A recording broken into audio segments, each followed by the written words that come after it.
May nagtanong sa amin, alin ang mas maganda? Yung pumunta sa Canada as a tourist tapos maghanap na lang ng employer?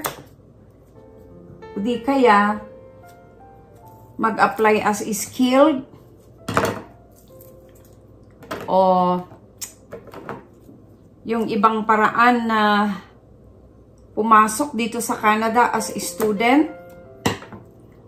O di kaya kung may direct hire o job offer? Kung sa visitor po, pwede naman.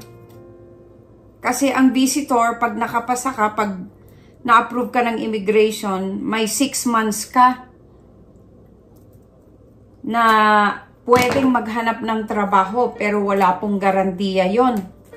Kasi hindi mo alam kung meron kang mahahanapan na employer na magbibigay sa'yo ng work permit o di kaya LAMIA.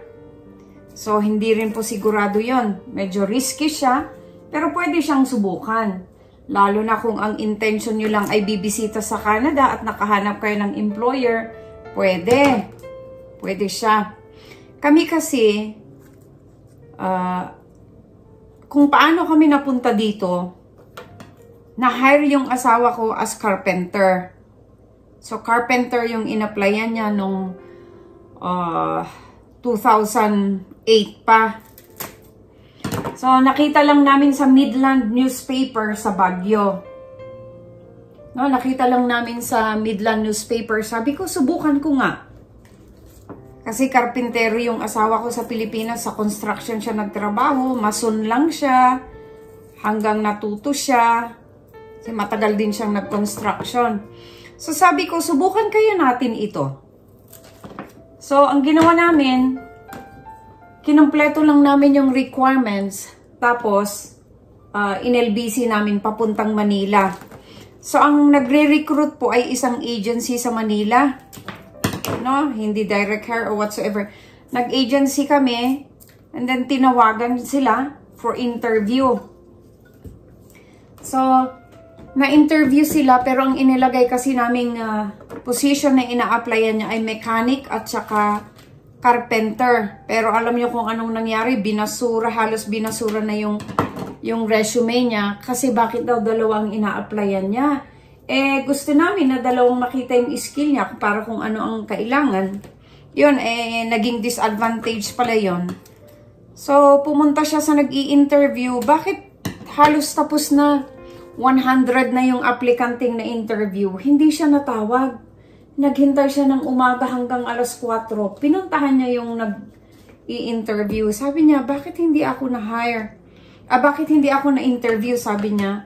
So, sinabi ng nag-i-interview na, dalawa po kasi yung nilagay niyong position niyo. So, dapat isa lang. Para alam namin. So, bumalik ka na lang. So, tinawagan ulit siya. Pero yung iba, kasi immediate need ng isang construction company dito, nakaalis na sila after 2 months. Yung asawa ko naiwan. So, after 3 months, may tumawag ulit, in-interview siya. Sabi nila, nangangailangan pa sila ng carpenters. So, na-interview ulit siya. Pero, nagkaroon ulit ng problema ng medical. Umalis na yung mga second batch, naiwan ulit siya, and that is after 6 months ata. So, talagang pinagpipray namin na, Lord, sana mabigyan din kami ng tsansa. Eh, nung after ilang buwan ulit, siguro 8 months na yon, pa-medical na sila. Yung third batch na ito ng carpenters, pa-medical na sila. Sabi niya na naman nila, meron na naman daw silang nakita na tuberculosis. Sabi ko, paano ka magkaka-tuberculosis? So, pumunta siya sa St. Luke's, nagpa-sputum test, x-ray test, okay naman. Malinis. So, naghintay siya. Ngayon, after 1 year na hindi pa siya nakakaalis. Pero, yung first batch na umalis, nabalitaan na lang namin na maganda noong una. Pero after a year, nag-close yung kumpanya. So, alam nyo, blessing in disguise yun. Hindi naman ako masaya sa mga natanggal ng trabaho. Hindi namin alam kung bumalik sila sa Pilipinas, yung iba o di kaya nakahanap sila ng ibang employer. So, after nun, natawagan ulit yung asawa ko, pero after, na yun, more than a year. So, sabi nila, matutuloy kayo na ma-hire sa Canada kasi matutuloy yung company na mag-hire. Pero bago yon, ang nangyari, yung pangatlong tawag nila, nakahanda na sila. So, sabi nila, ganitong araw ang flight nyo. Alam nyo ba ang nangyari? So, naghanda kami. Nagpaalam yung asawa namin kasi marami sila na nanggaling sa Benguet at saka Baguio. Nagpaalam sila. Alam nyo ba ang nangyari? Tamang-tama na-opera yung asawa ko noon ng appendicitis.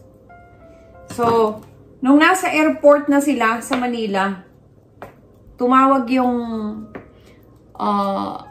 agent from Canada, biglang itinawag na nag-close yung kumpanya na nag-hire sa kanila. Ay, yung mundo namin noon parang gumuho. So, na-cancel yung flight nila. 3 hours pa lang bago ang flight nila, tumawag sila na nag-close yung kumpanya. Umuwi silang umiiyak. Meron pa ngayong nagsabi sa asawa ko na, ano ba yan, balik bahay, talagang nakakahiya. So, yung asawa ko, dahil pinagtatawanan siya, talagang umiyak din kami. Parang gumuho yung mundo namin, pero we have not lost hope. Talagang pinag-pray namin na, Lord, please give us a chance naman na makapunta sa abroad. Kung may magandang opportunity doon, please give us a chance. So, ang ginawa namin, dahil wala pa kaming mahintay, sabi ng agency sa Manila, maghintay lang kayo dahil naghahanap sila ng ibang employer. So, may damage fee na ibinigay yung employer dahil sa nangyari. So, binayaran naman lahat sila. No? Meron silang binigay na financial assistance. Ang nangyari, after 6 months, tumawag ulit yung agency na final na ito, magfa-flight kayo, maghanda kayo. So, kami nagdududa na. Sabi namin, totoo kaya yan? Baka na naman. Pero pumunta pa rin sila at natuloy yung flight nila. So, kaya kami pumunta dito. No? Nag-flight sila, natuloy. At hindi po madali na nakuha kami ng asawa ko kasi work permit yung binigay na papel sa kanila. So, habang nandito sila, after 6 months, na i-process na yung nomination nila sa province, and then nilakad nila yung permanent residency. It took us 2 years bago kami makapunta, almost 3 years bago kami makapunta dito, bago na-approve yung permanent residency namin. So, landed immigrant kami. So, hindi rin po madali yung pinagdaanan namin. Maraming iyak, maraming luha, maraming prayers. So, kayong mga nagbabalak na mag-apply papuntang Canada, just commit everything to the Lord. Ipagdasal ninyo dahil kung talagang makikita ng Lord na yung desire nyo, na magandang intention ninyo na pumunta dito, He will make a way out. Tagdagan lang natin ng dasal. No? Wag nating masyadong dumepende sa kakayahan natin. Oo, kahit na skill tayo, huwag tayong mag-rely sa kakayahan natin o skill natin. Mas maganda pa rin po kapatid na ipagdasal natin na kaawaan tayo ng Diyos and He will bless our plans. Plans to prosper us and not to harm us. So, yun po yung experience namin at nung pumunta kami dito, malaking adjustment po, hindi madali. Meron yung sinasabi nilang culture shock, naranasan ko po yun ng 2 years, pero siguro ibang video ulit yun. So, just to inspire you mga kapatid, ang dami kasing nagtatanong na gusto nila, desperate silang makapunta dito sa Canada. Yung iba madali siguro, yung iba mahirap kami.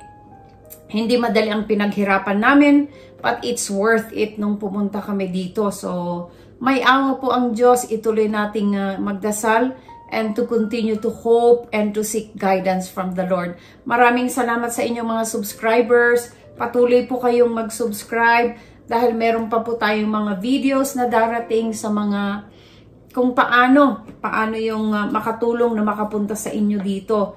At continue to watch the videos. Kung meron po tayong tanong, subukan natin na sagutin, subukan nating mag-research. Magandang araw sa ating lahat.